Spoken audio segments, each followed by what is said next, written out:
Assalamu alaikum students, I am your tutor Shamoon Bashir and I will teach you ECAT Mathematics of first year. तो students आज के lecture में हम chapter number 8 के का जो टॉपिक है बाइनोमियल थ्योरम उसी को कंटिन्यू रखते हुए उसी से रिलेटेड बहुत सारी इंपॉर्टेंट बातों को डिस्कस करेंगे, इंपॉर्टेंट ट्रिक्स को, इंपॉर्टेंट प्रॉपर्टीज़ को डिस्कस करेंगे और फिर स्टूडेंट्स बाइनोमियल थ्योरम के ही कोफिशिएंट से रिलेटेड जो पास्कस ट्रायंगल है उसको हम डिस्कस करेंगे और फिर आखिर पर स्टूडेंट्स हम जो चैप्टर का लास्ट टॉपिक है बाइनोमियल सीरीज़ उसको डिस्कस करेंगे और बाइनोमियल सीरीज़ से रिलेटेड जो MCQs पूछे जाते हैं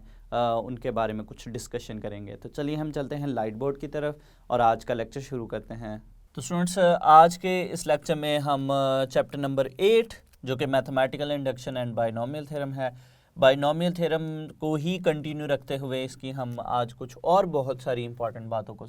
सीखेंगे। और स्टूडेंट्स आज हम एक और बहुत ही साथ इसके इम्पॉर्टेंट टॉपिक पास्कल्स ट्रायंगल और बाइनोमियल सीरीज़ को भी डिस्कस करेंगे। तो स्टूडेंट्स बाइनोमियल थ्योरम को अगर हम लिखें तो बाइनोमियल थ्योरम हमारे पास है x प्लस वाई की power n equals to NC0। याद रहे कि इसमें जो n है वो पॉजिटिव इंटीजर है। NC0 x की पावर n y की पावर 0 प्लस NC1 x की पावर स्टूडेंट्स फिर हमारे पास आएगा n-1 y की पावर 1 बढ़ा देंगे प्लस NC स्टूडेंट्स हमारे पास 2 आएगा, x की पावर n-2 y की पावर हमारे पास बनेगी 2 प्लस NC3 y की हम x की हम एक और पावर कम कर देंगे, y की पावर इंक्रीज कर देंगे, अप टू सो ऑन चलता जाएगा। लास्ट टर्म NCn और हमारे पास जो x है उसकी पावर 0 बनेगी और जो y है उसकी पावर n बनेगी। अब ये लिखने का मकसद यहाँ पे ये था कि यहाँ पे स्टूडेंट्स मैं आपको बताता चलूँ कि हमारे पास जो NC0 है या NC1 है, NC2 है, NC3, NC4 up to so on अगर हम चलते जाएं तो स्टूडेंट्स NCn-1 जो कि सेकंड लास्ट टर्म के कोफिशिएंट को रिप्रेजेंट करता है और NCn ये सारे हमारे पास क्या है, these all are binomial coefficients,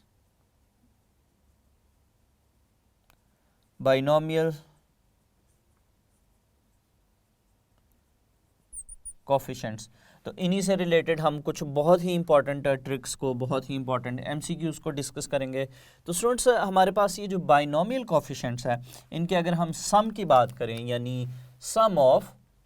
सबसे पहली बात जो हम आज डिस्कस करेंगे sum of all binomial coefficients, इसको अगर हम जनरल फॉर्म में लिखें from r is equals to 0 to n, तो ये स्टूडेंट्स हमारे पास जो NCr है ये हमारे पास इनका जो सम है जिसको स्टूडेंट्स हम यूं भी लिख सकते हैं NC0 plus NC1 plus NC2 plus up to so on NCn। अब ये जो जितने भी बाइनोमियल कोफिशिएंट्स हैं इनका जो सम है स्टूडेंट्स वो 2 raise to the power n के इक्वल है, 2 की पावर n के इक्वल है। अब यहाँ पे स्टूडेंट्स अगर हम देखें तो हमारे पास कोई भी इससे रिलेटेड MCQs पूछा जा सकता है या यही बात अगर हमें MCQs में पूछी जाती है कि जो बाइनोमियल कोफिशिएंट्स होते हैं, जो बाइनोमियल थ्योरम है उसकी जितनी भी टर्म्स हैं उन टर्म्स के जो कोफिशिएंट्स है उनका सम किसके इक्वल है, तो स्टूडेंट्स हम इजीली बता सकते हैं कि वो 2 raise to the power n के इक्वल है। तो इससे रिलेटेड स्टूडेंट्स जो MCQs है वो कुछ इस तरह से आ सकता है कि हमारे पास x प्लस y की पावर अगर 5 है तो इसमें अगर हमें पूछा जाए कि इसके जो बाइनोमियल कोफिशिएंट्स हैं उसके सम के बारे में बताएं कि उसका सम कितना है, तो स्टूडेंट्स अगर हम इसको एक्सपैंड करते हैं जो कि पास्कल्स ट्रायंगल में भी मैं आपको एक्सपैंड करके दिखाऊंगा, उसके जो कोफिशिएंट है 1, 5, 10, 10, 5 और 1 बनते हैं। इनको अगर हम ऐड करें, इनको अगर ऐड करते हैं तो स्टूडेंट्स ये हमारे पास बनता है 10 प्लस 10 20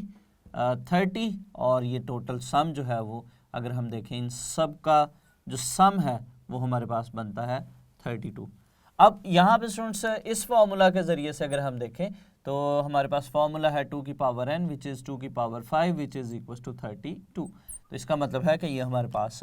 32 आ रहा है। अब ये कोफिशिएंट्स मैंने किस तरह से लिखे वो जब हम यहाँ पे पास्कल्स ट्राइंगल्स को डिस्कस करेंगे तो फिर वहाँ पे हम देखेंगे कि ये हमारे पास कोफिशिएंट्स हम किस तरह से फ़ौरन से बता सकते हैं।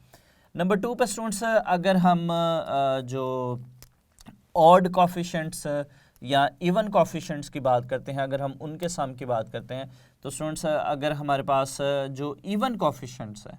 इवन कोफिशिएंट्स की अगर हम बात करें यानी हमारे पास जो NC0 है प्लस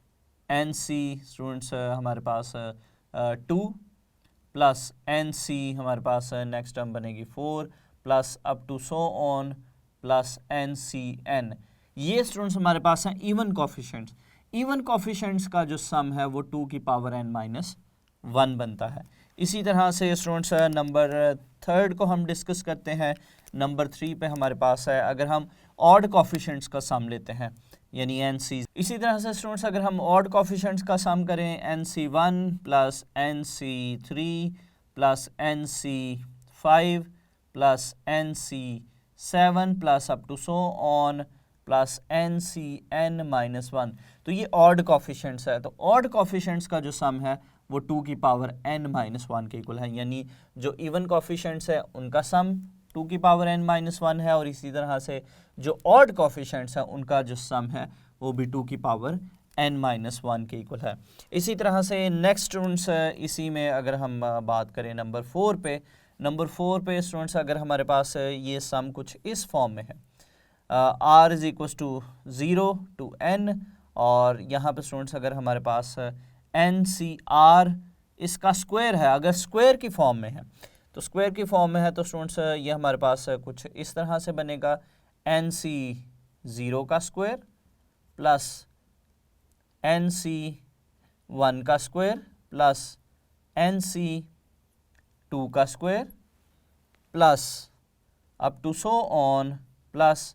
NCN का स्क्वायर। तो अगर हम कोफिशिएंट्स का स्क्वायर करते हैं और स्क्वायर का अगर हम सम करते हैं तो स्टूडेंट्स वो हमारे पास किसके इक्वल होगा 2NCN के इक्वल जो है वो होगा। तो ये स्टूडेंट्स हमने देखा कि अगर हम कोफिशिएंट्स का जो स्क्वायर करते हैं और स्क्वायर करके सम करते हैं तो वो हमारे पास 2NCN के इक्वल होगा। अब यहाँ पे स्टूडेंट्स अगर हम देखें, अगर हम कोई एग्जांपल इसमें सॉल्व करते हैं, फॉर एग्जांपल स्टूडेंट्स हमारे पास x प्लस वाई की पावर 5 आता है और अगर हम इसके जो कोफिशिएंट्स हैं, कोफिशिएंट्स के स्क्वायर्स का अगर हम सम करते हैं यानी स्टूडेंट्स इसके जो कोफिशिएंट्स बनते हैं अगर हम देखें तो 1, 5, 10, 10 और 5 और 1 ये कोफिशिएंट्स बनते हैं। अब इनका अगर हम सम करते हैं स्क्वायर्स का सम लेते हैं यानी ये हमारे पास MCQs में पूछा जा सकता है। तो यहाँ पे अगर हम देखें 1 का स्क्वायर 1 प्लस 25, 10 का स्क्वायर 100, 10 का स्क्वायर 100, 5 का स्क्वायर 25 और ये 1, तो ये स्टूडेंट्स हमारे पास 200, 250 और 252 टोटल सम बना हमारे पास ये 252। अब इसको अगर हम इस फार्मूला से सॉल्व करते हैं तो स्टूडेंट्स वो भी हमारे पास 252 ही आएगा। अगर हम n की जगह 5 पुट करते हैं 2 × 5c5 तो ये हमारे पास बनेगा 10c5। तो 10c5 को स्टूडेंट्स अगर आप NCR के फार्मूला से सॉल्व करते हैं 10 factorial over 5 factorial into 10 minus 5 factorial, इसको बहुत आसानी से आप सिंप्लीफाई कर सकते हैं। तो स्टूडेंट्स आप देखेंगे कि आपके पास जो आंसर है वो 252 ही आएगा। नेक्स्ट स्टूडेंट्स हम नंबर 5 को डिस्कस करते हैं। नंबर 5 पे हमारे पास है कि स्टूडेंट्स अगर हमारे पास जो कोफिशिएंट है, कोफिशिएंट कुछ इस फॉर्म में आए r is equal to 0 to n और नेक्स्ट स्टूडेंट्स ये हमारे पास अगर इस फॉर्म में है r इंटू NCR, यानी इसको अगर हम एक्सपैंड करें तो एक्सपैंड करने पे हमारे पास ये बनेगा। पहली टर्म स्टूडेंट्स अगर हम 0 से स्टार्ट करते हैं 0 into NC0 plus 1 into NC1 plus 2 into NC2 plus next term students हमारे पास बनेगी 3 into NC3 plus 4 into NC4 plus up to so on n into N C N. अगर इस फॉर्म में स्टूडेंट्स हमारे पास ये एक्सप्रेशन है, यानी summation r is equal to 0 to n और r into N C R, तो इसका जो स्टूडेंट्स आंसर है, तो इसका स्टूडेंट्स हमारे पास जो आंसर है वो n into two raise to the power n minus 1 के इक्वल आएगा। तो इस किस्म का स्टूडेंट्स अगर हमारे पास कोई भी एक्सप्रेशन आता है या कोई एमसीक्यूज पूछा जाता है तो हम इजीली जो है वो उसको आंसर कर सकें कि इस तरह के एक्सप्रेशन का जो आंसर है वो हमारे पास है n इंटू टू की पावर n माइनस 1 है। नेक्स्ट हम पॉइंट नंबर 6 को डिस्कस करते हैं। अब स्टूडेंट्स नंबर 6 पॉइंट पे है कि यही चीज़ अगर हमारे पास कुछ इस तरह से हो, r is equal to 0 to n, और इसी तरह से हमारे पास r into N C R और ऊपर अगर स्क्वायर हो, अगर इस फॉर्म में है तो इसका जो समेशन है इस तरह के जो कॉफिशेंट है जो कि r के मल्टीप्लायर्स हैं और साथ में उस कॉफिशेंट का स्क्वायर है, तो स्टूडेंट्स इसका आंसर हमारे पास आएगा n into 2n minus 1 C N minus. तो यहाँ पे students summation r is equal to 0 to n r और into N C R raise to the power 2 into n और multiply 2n minus 1 C N minus 1, यानी इस किस्म के coefficients हैं जो कि r के मल्टीप्लायर्स हैं और ऊपर यहाँ पे अगर हम देखें तो स्क्वायर है, तो ये किसके इक्वल होगा, इसका डायरेक्ट हम आंसर बता सकते हैं n into 2n minus 1 C N minus 1। तो ये स्टूडेंट्स हमारे पास जो है वो कुछ बहुत ही इंपॉर्टेंट प्रॉपर्टीज़ थी। इसके बाद स्टूडेंट्स हम जो एक और इम्पॉर्टेंट टॉपिक है, बहुत ही इम्पॉर्टेंट टॉपिक जो कि है पास्कल्स ट्रायंगल, उसको देखते हैं कि पास्कल्स ट्रायंगल क्या होती है, उसकी हेल्प से हम किस तरह से जो है वो इस बाइनोमियल, किसी भी बाइनोमियल के जो कॉफिशेंट्स हैं उनकी टर्म्स के जो कॉफिशेंट्स आएंगे उनको हम इजीली बता सकते हैं। तो नेक्स्ट हमारा टॉपिक है पास्कल्स ट्रायंगल।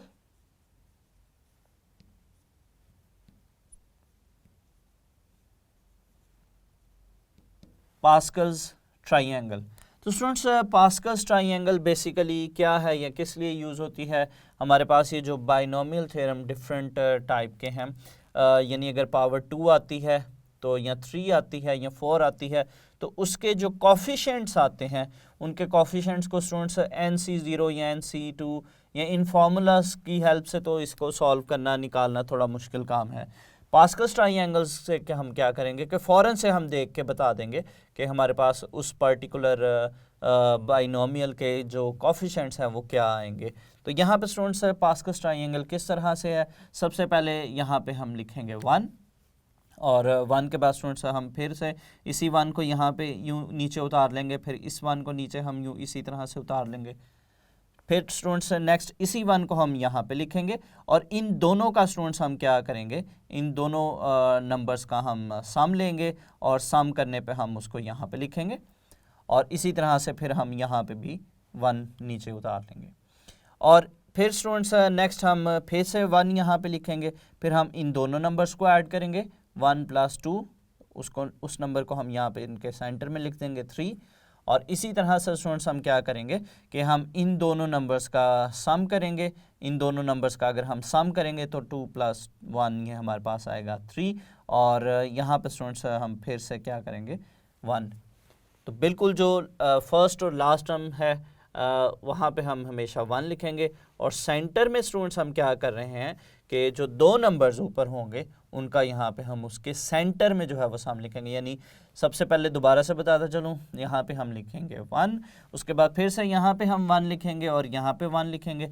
नेक्स्ट लाइन जब आपने कंस्ट्रक्ट करनी है, नेक्स्ट लाइन कंस्ट्रक्ट करनी है 1 से स्टार्ट करना है, फिर 1 से आगे जो नंबर लिखना है स्टूडेंट्स वो इन दोनों का सम लिखना है, इन दोनों नंबर्स को आपने ऐड करके लिखना है 1 + 1 तो यहाँ पे आएगा 2। फिर आखिर पे भी हमने ऑटोमेटिकली 1 से ही इसका एंड करना है, फिर स्टार्ट अगला नंबर 1 से ही करेंगे। अगली टर्म जो है वो इन दोनों का सम करेंगे और इनके सेंटर में यहाँ नीचे सेंटर में लिखेंगे। फिर स्टूडेंट्स हम इन दोनों नंबर्स का सम करेंगे, वो इनके यहाँ सेंटर में लिखेंगे और लास्ट पे हम 1 लिखेंगे। हम अगली लाइन में फिर से 1 लिखेंगे, फिर इन दोनों का सम करेंगे 1 + 3 हमारे पास यहाँ पे आएगा 4 फिर इन दोनों नंबर्स का सम करेंगे तो 3 + 3 हमारे पास आएगा 6, फिर इन दोनों नंबर्स का सम करेंगे 4 और लास्ट पे हमारे पास क्या आएगा 1। नीचे चलते हैं, फिर से यहाँ पे 1, फिर इन दोनों नंबर्स को ऐड किया 4 + 1 हमारे पास आएगा 5, फिर 4 + 6 10, फिर 6 + 4 10 और 4 + 1 5 और एंड पे किस पे करना है, एंड हमने करना है 1 पे। फिर से जो अगर हम नीचे चलें, यहाँ लाइन आ गई लेकिन हम इस तरफ लिख लेते हैं 1, इन दोनों को ऐड किया 6, फिर इन दोनों को ऐड किया तो 15, इन दोनों को ऐड किया तो स्टूडेंट्स हमारे पास क्या आएगा, नेक्स्ट ये हमारे पास आएगा 20, इन दोनों को ऐड किया 15, फिर इन दोनों को ऐड किया स्टूडेंट्स 5 + 1 6 और आखिर पे हमारे पास फिर हमने एंड किस पे करना है। ये इसी तरह से चलता जाता है। ये चूँकि एक ट्राइंगल की फॉर्म बनती है, ट्राइंगल की शेप बनती है, इसलिए इसका जो नाम है इस मैथमेटिशियन के नाम से जो है वो पास्कल्स ट्राइंगल का नाम है। अब यहाँ पे स्टूडेंट्स ये किस चीज़ को रिप्रेजेंट कर रहा है, ये बेसिकली कोफिशिएंट्स हैं। मैं अगर आपको बताता चलूँ, अगर स्टूडेंट्स अगर हम a + b का जो स्क्वायर है, a + b का स्क्वायर है, इसको अगर ओपन करते हैं, एक्सपैंड करते हैं, वो मैं इसके सामने लिखता हूँ, यहाँ लिखता हूँ, वो हमारे पास आता है a², यहाँ लिखते हैं +2ab + b² है तो उसको हम लिखते हैं 1 × b²। अब यहाँ पे स्टूडेंट्स अगर हम देखें तो ये जो नंबर्स हमारे पास हैं, यहाँ पे अगर हम देखें 1 और इस नंबर को अगर हम देखें ये 1 है, ये हमारे पास 2 है, इस नंबर को अगर हम देखें 2 है, इस नंबर को देखें 1 तो ये हमारे पास क्या है 1 है। तो इसका क्या मतलब हुआ कि हमारे पास जो a + b का स्क्वायर है उसकी जो टर्म्स हैं, उसके जो कोफिशिएंट्स आते हैं वो हमारे पास वो यहाँ पे ये लिखे हैं। इसी तरह से अगर हम क्यूब का फॉर्मूला लिखते हैं स्टूडेंट्स तो वो हमारे पास है a³, इसको हम लिखते हैं 1 × a³ + 3a² + 3ab² + 1 × b²। अब यहाँ पे स्टूडेंट्स अगर कोफिशिएंट्स की बात करें तो अगर हम देखें तो a³ के साथ 1 है, ये फर्स्ट टर्म का कोफिशिएंट है, सेकंड टर्म का कोफिशिएंट 3, थर्ड टर्म का कोफिशिएंट 3 और इसी तरह फोर्थ टर्म का कोफिशिएंट जो है वो 1 है। तो बहुत ही आसान हो गया फिर हमारे लिए कोफिशिएंट्स को बनाना। अब स्टूडेंट्स अगर हमारे पास x + y⁴ इसके कोफिशिएंट्स के बारे में पूछा जाता है तो फिर हम आसानी से बता देंगे कि इसके कोफिशिएंट्स है 1 4 6 4 और 1। इसी तरह से नेक्स्ट स्टूडेंट्स है, जैसे कि मैंने यहाँ पे भी लिखा है और यहाँ पे आपको मैंने कहा था कि जब पास्कल्स ट्राइंगल पढ़ेंगे इनके बारे में मैं आपको बताऊँगा। तो x + y⁵ अगर इसके कोफिशिएंट्स की बात करें तो यहाँ पर स्टूडेंट्स अगर हम देखें तो 1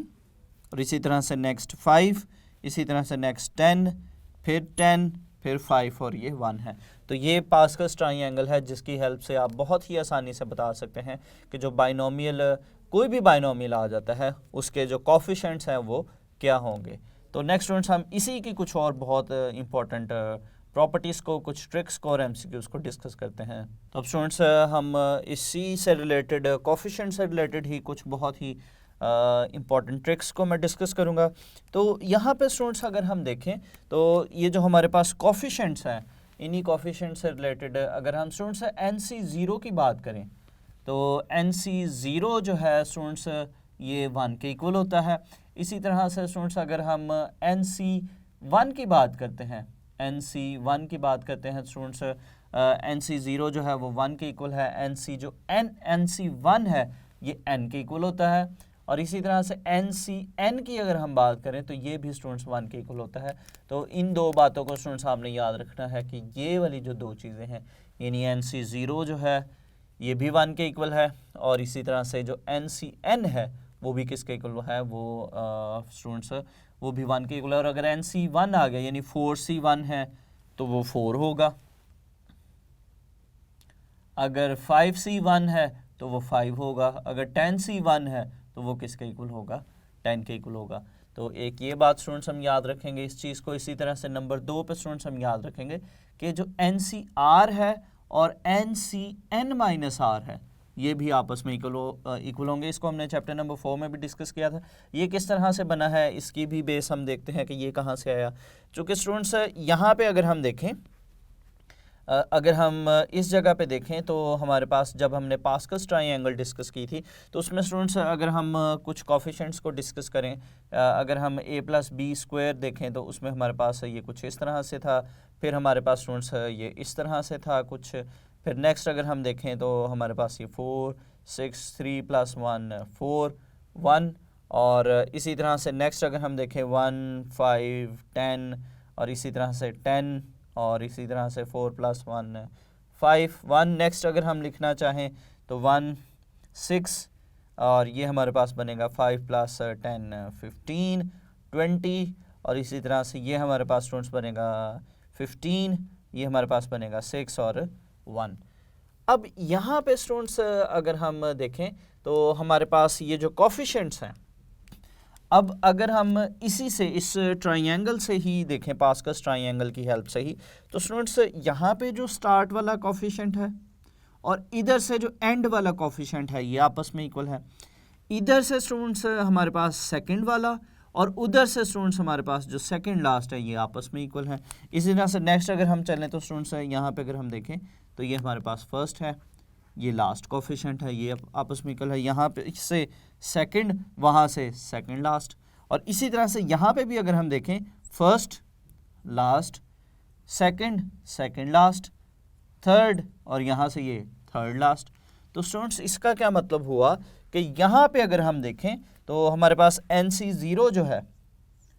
ये फर्स्ट टर्म के कोफिशिएंट को रिप्रेजेंट करता है, ये किसके इक्वल होगा, NCN के, आखिरी के। इसी तरह से स्टूडेंट्स हमारे पास जो NC1 है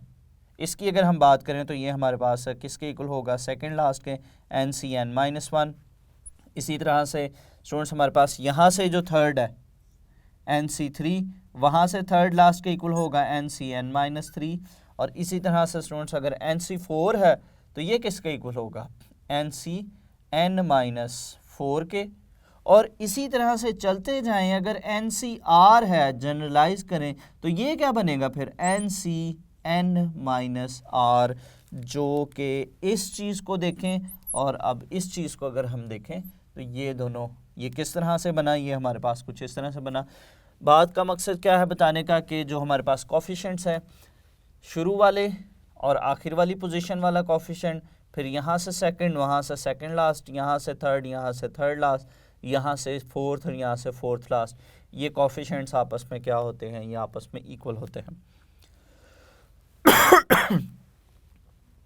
इसके बाद स्टूडेंट्स हम कुछ और बातों को नंबर 3 पे एक और बहुत ही अहम बात को डिस्कस करेंगे। स्टूडेंट्स अगर हम ग्रेटेस्ट कोफिशिएंट की बात करते हैं, अगर हम किसी बाइनोमियल के एक्सपेंशन में देखना चाहें कि उसमें ग्रेटेस्ट कोफिशिएंट क्या है, तो यहाँ पे उसके लिए हम फॉर्मूला देखेंगे, if n is even, if n is, इसके लिए हम दो केसेस को डिस्कस करेंगे कि अगर n इवन आ जाता है या ऑड आ जाता है तो फिर हमारे पास ग्रेटेस्ट कोफिशिएंट हम किस फॉर्मूला से निकाल सकते हैं। If n is even then the greatest coefficient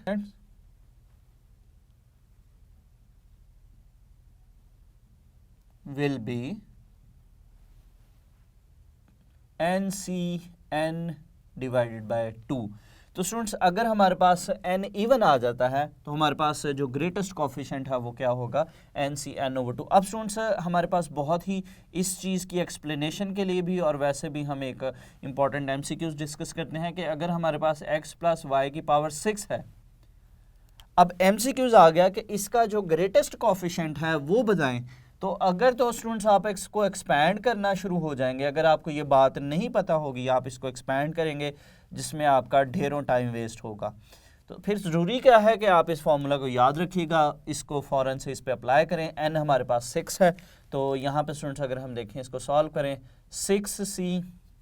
6/2, तो ये स्टूडेंट्स हमारे पास बनेगा 6c3। अब स्टूडेंट्स हम जानते हैं कि जो NCR है इसका फार्मूला क्या है, n factorial over r factorial into n minus r factorial. इसको हम यहाँ पे अप्लाई करते हैं तो ये हमारे पास फिर बनेगा 6 factorial over 3 factorial 6 minus 3 factorial. इसको सिंप्लीफाई करते हैं तो स्टूडेंट्स 6 फैक्टोरियल को हम लिख लेते हैं 6 इंटू 5 इंटू 4 इंटू 3 फैक्टोरियल, यहाँ पे स्टॉप कर देते हैं, ये 3 फैक्टोरियल इंटू 3 फैक्टोरियल। तो एक यहाँ से हम कैंसिल कर देते हैं, ये एग्जैक्टली सेम है। तो फर्दर इसको लिखते हैं 6 इंटू 5 इंटू 4 और नीचे स्टूडेंट्स 3 2 1 और स्टूडेंट्स हमारे पास जो 3 इंटू 2 इंटू 1 ये हमारे पास बनेगा 6, प्रोडक्ट 6 बनना है, इससे कैंसिल हो गया और 5 4 टाइम्स 20। तो हमारे पास जो इवन कोफिशिएंट्स हैं, इवन कोफिशिएंट्स का स्टूडेंट्स हमारे पास जो हमने देखा कि जो ग्रेटेस्ट, अगर n इवन है तो तब हमारे पास जो ग्रेटेस्ट कोफिशिएंट है वो किसके इक्वल आया है, वो हमारे पास स्टूडेंट्स इस पर्टिकुलर क्वेश्चन में वो किसके इक्वल आया, 20 के। अब यहाँ पे स्टूडेंट्स हमने जो देखा था पास्कल्स ट्राइंगल में, जब हमने इस चीज़ को एक्सपैंड किया है, ये हमारे पास x प्लस वाई की पावर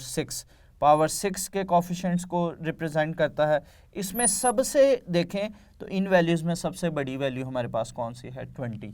तो इसका मतलब हुआ कि अगर हमारे पास स्टूडेंट्स n अगर इवन है तो इवन के केस में स्टूडेंट्स हमारे पास जो ग्रेटेस्ट कोफिशिएंट बनेगा वो NCN/2 बनेगा, which is very important formula. Number 4 पे स्टूडेंट्स हम डिस्कस करते हैं कि अगर हमारे पास पावर जो है वो ऑड है, इफ़ n इज़ ऑड, अगर n ऑड है तो फिर क्या होगा, then if n is odd then the greatest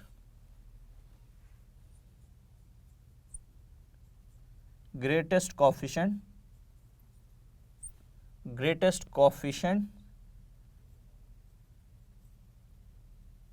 will be NC n minus 1/2 or NC n plus 1/2। तो अगर तो स्टूडेंट्स हमारे पास जो n है, n अगर हमारे पास ऑड है तो यहाँ तो स्टूडेंट्स हमारे पास जो ग्रेटेस्ट कोफिशिएंट है ये होगा, यहाँ इस फॉर्मूले से हम इसको निकाल सकते हैं। इसी तरह से स्टूडेंट्स अगर हम नंबर 5 पे देखें, अगर हमारे पास जो कोफिशिएंट्स हैं, अगर जो इवन कोफिशिएंट्स हैं और जो ऑड कोफिशिएंट्स हैं, उनके स्टूडेंट्स अगर हम उनका डिफरेंस लेते हैं, यानी अगर हम इवन में से ऑड को माइनस करते हैं या ऑड में से इवन को माइनस करते हैं, तो स्टूडेंट्स हमारे पास क्या आंसर आता है। अगर हम इवन कोफिशिएंट्स की बात करें तो वो हमारे पास बनते हैं NC0 plus NC2 plus NC4 up to so on plus NCN, और इनमें से अगर हम स्टूडेंट्स माइनस करते हैं अगर ऑड कोफिशिएंट्स को, which is NC1 plus NC3 plus NC5 plus up to so on plus NCN-1, अगर इनका स्टूडेंट्स हम डिफरेंस लेते हैं तो स्टूडेंट्स वो हमारे पास क्या आएगा, 0 के इक्वल आएगा। अगर इवन में से ऑड को माइनस करते हैं या ऑड में से इवन को माइनस करते हैं तो वो किसके इक्वल आएगा, वो डिफरेंस 0 के इक्वल आएगा। क्योंकि स्टूडेंट्स हम जानते हैं कि जो हमने देखा कि जो इवन कोफिशिएंट्स हैं उनका सम क्या है 2 की पावर n, और जो ऑड कोफिशिएंट्स हैं उनका सम क्या है 2 की पावर n। इनको अगर हम माइनस करते हैं तो हमें क्या मिलेगा, 0 मिलेगा। तो इसके बाद स्टूडेंट्स हम इसी बाइनोमियल की कुछ और प्रॉपर्टीज़ को भी डिस्कस करते हैं। तो अब स्टूडेंट्स लास्ट में हम एक और इसकी प्रॉपर्टी या एक और ट्रिक को डिस्कस करते हैं। तो स्टूडेंट्स हमारे पास ये जो कोफिशिएंट्स हैं, इन कोफिशिएंट्स का के प्रोडक्ट का अगर हम सम लें, और ये प्रोडक्ट हमारे पास कुछ इस तरह से NC0 into NC1 plus NC1 into NC2 plus NC2 into NC3 plus up to so on और NCN-1 इंटू NCN। तो स्टूडेंट्स ये जो प्रोडक्ट है, ये जो प्रोडक्ट की टर्म्स हैं, अगर हम इनका सम लें तो स्टूडेंट्स ये जो इन प्रोडक्ट्स का जो सम है, ये हमारे पास इसका जो फॉर्मूला है डायरेक्ट हम लिखेंगे वो हमारे पास आएगा 2n C N minus one के इक्वल। तो इस तरह के प्रोडक्ट के बारे में हमें क्वेश्चन अगर पूछा जाता है तो डायरेक्ट स्टूडेंट्स हम लिखेंगे 2n C N minus one. तो ये तो था स्टूडेंट्स बाइनोमियल थ्योरम, जिससे रिलेटेड हमने बहुत ढेरों बातें की, बहुत इंपॉर्टेंट बातें की, जो कि आपके एंटी टेस्ट के हवाले से बहुत ही इंपॉर्टेंट हैं। इन सारी बातों को स्टूडेंट्स आप अच्छे से रिवाइज कीजिएगा। नेक्स्ट स्टूडेंट्स हम जो हमारा नेक्स्ट टॉपिक है बाइनोमियल सीरीज़, उसको स्टार्ट करेंगे।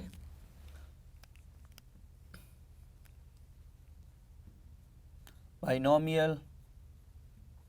सीरीज़, तो यहाँ पे स्टूडेंट्स मैं आपको बताता चलूँ, जब हमने बाइनोमियल थ्योरम को एक्सपैंड किया था, जब हमने इसकी एक्सपेंशन देखी थी, तो इसमें n के बारे में मैंने आपको क्या बताया था कि n जो है वो हमारे पास पॉजिटिव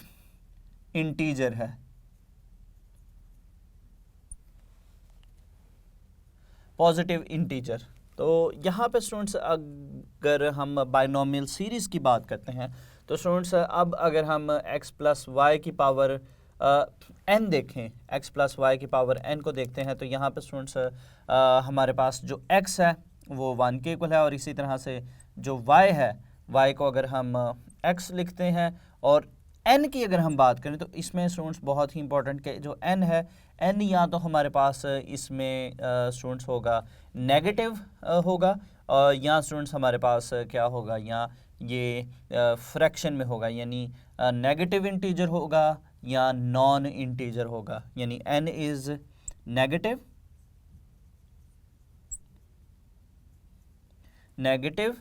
और इन फ्रैक्शन। तो याद रखिए नेगेटिव इंटीजर, यहाँ पे हम मेंशन भी कर देते हैं। तो यही फॉर्म फिर स्टूडेंट्स हमारे पास कुछ इस तरह की बनेगी 1 प्लस एक्स की पावर n, और हम जानते हैं कि जो इसकी एक्सपेंशन है, जब हम इसको एक्सपैंड करते हैं तो फिर वो हमारे पास आएगा 1 plus N X plus n into N minus one over 2 factorial, साथ में X square plus n into N minus one N minus two over 3 factorial, और साथ में हमारे पास आएगा X cube plus up to so on, और इसकी कोई आखिरी टर्म नहीं है। तो स्टूडेंट्स इसमें हमारे पास किस तरह का क्वेश्चन पूछा जा सकता है कि फॉर एग्जांपल स्टूडेंट्स हमारे पास 1 प्लस टू एक्स है और 1 प्लस टू एक्स की पावर 1/2 है।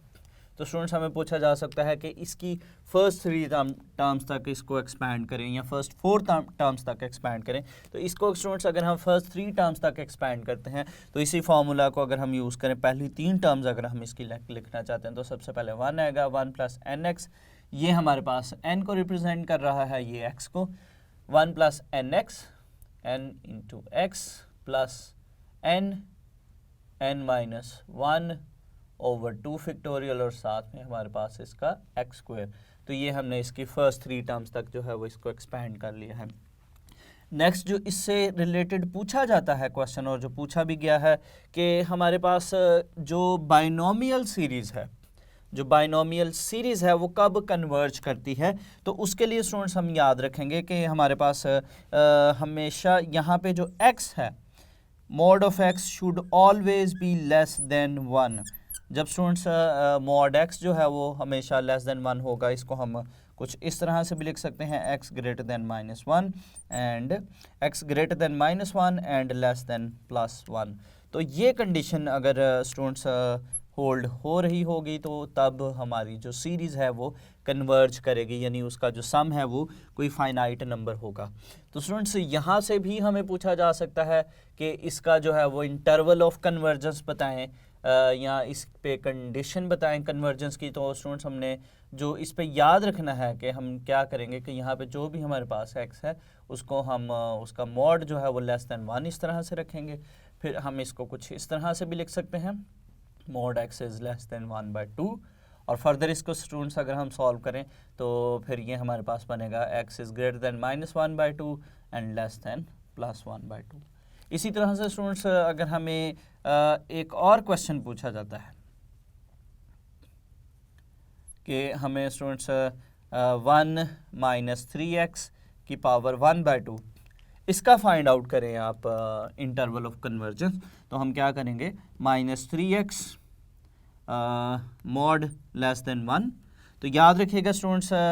हम इसको यूँ ओपन कर लेते हैं, मॉड में -3 और मॉड में x लेस देन, मॉड में -3 है, मॉड जब भी होगा तो वो माइनस क्या होगा, वहाँ से वो ख़त्म कर देगा। तो ये हमारे पास बनेगा 3 into mod x less than 1। 3 को अब हम डिवाइड करते हैं, x इज़ लेस देन 1/3, और इसको हम यूँ लिखेंगे, x is greater than -1/3 and less than 1/3। तो मोस्ट ऑफ द टाइम हमारे पास जो बाइनोमियल सीरीज़ है, बाइनोमियल सीरीज़ से रिलेटेड हमारे पास इसी किस्म के जो है वो MCQs पूछे जाते हैं। तो स्टूडेंट्स, आज के इस लेक्चर में हमने बहुत सारी बाइनोमियल थ्योरम से रिलेटेड बातों को सीखा, पास्कल्स ट्रायंगल के बारे में सीखा, जो कि हमारे पास कोफिशिएंट्स को फाइंड आउट करने के लिए एक बहुत ही यूज़फुल टूल है। इसी तरह से स्टूडेंट्स हमने बाइनोमियल सीरीज़ को डिस्कस किया। तो स्टूडेंट्स, आज के लेक्चर में हमने चैप्टर नंबर 8 के एक बहुत ही इंपॉर्टेंट टॉपिक जो कि बाइनोमियल थ्योरम था, उसी को कंटिन्यू रखते हुए उससे रिलेटेड बहुत सारे tricks, important properties, important MCQs को डिस्कस किया। और साथ ही साथ स्टूडेंट्स हमने देखा कि पास्कल्स ट्रायंगल की हेल्प से हम कितना ईजीली जो है वो किसी भी बाइनोमियल थ्योरम के जो है वो कोफिशिएंट्स को फाइंड आउट कर सकते हैं। और फिर स्टूडेंट्स हमने बाइनोमियल सीरीज़ को डिस्कस किया, उसके फार्मूला को डिस्कस किया, और उससे रिलेटेड हमने कन्वर्जेंट से रिलेटेड जो है वो MCQs डिस्कस किए। तो उम्मीद करता हूँ आपको आज का लेक्चर अच्छे से समझ आया होगा। फिर भी किसी किस्म की कोई भी कन्फ्यूजन हो तो आप वो लाजमी कमेंट बॉक्स में पूछिएगा, वी विल आंसर यू। तो स्टूडेंट्स, अगले लेक्चर तक के लिए दीजिए इजाज़त। अल्लाह हाफिज़।